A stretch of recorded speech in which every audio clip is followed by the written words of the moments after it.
I will take you through the steps to replace bad front struts on 2014 to 2019 Toyota Highlanders. The process will be to remove the plastic covering that hides the upper strut nuts, lifting the vehicle and lower it on jack stands, removing the wheel and place under the vehicle for added safety, disconnect the sway bar link from the strut, disconnect the outer tie rod from the steering knuckle for more working space, remove the two strut to steering knuckle bolts, remove the brake sensor wire and brake fluid hose from the strut. Remove the 3 upper strut nuts to remove the strut from the vehicle. Compress the strut springs. Remove the holding nut.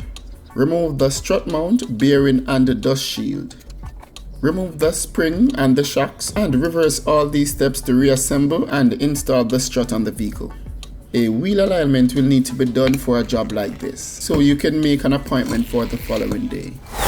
These are the parts: